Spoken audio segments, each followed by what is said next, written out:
passe maintenant à la question santé avec vous, docteur Kierzek. Bonjour, aujourd'hui on s'intéresse au somnambulisme. D'abord, de quoi s'agit-il exactement ? Bonjour, alors le somnambulisme, c'est par exemple, et tout le monde le connaît, c'est se promener en dormant, hein. Ça veut dire ça d'ailleurs en latin, ça fait partie des parasomnies, c'est-à-dire tous les comportements anormaux pendant le sommeil. Ça touche du monde, hein. Ça touche quand même 10 à 15% des enfants et ça s'arrête à l'adolescence.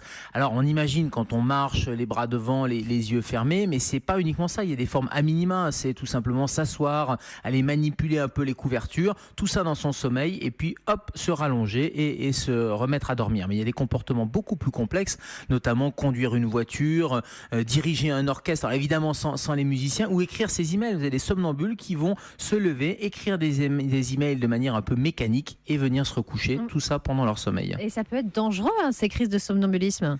Oui, ça peut être dangereux, en tout cas indirectement, c'est par les actions qui sont menées pendant le sommeil. On imagine aisément une chute avec les escaliers par exemple, parce que vous êtes dans une phase d'endormissement et c'est une dissociation du sommeil. Donc le premier des réflexes, ça va être de sécuriser l'environnement, et souvent la question qui vient, c'est est-ce qu'il faut réveiller le somnambule ? Oui, c'est ça, on dit souvent que si on le réveille, c'est pire s'il est dans une situation délicate. Eh bien, il vaut mieux ne pas le réveiller parce qu'il vaut mieux ne pas perturber le somnambule. Il vaut mieux le raccompagner tranquillement dans son sommeil et le raccompagner jusqu'à la chambre et sécuriser. Et le meilleur endroit sécurisé, c'est le lit. Alors, vous parliez des enfants particulièrement touchés, mais ça soigne le somnambulisme ? Ça peut disparaître carrément ?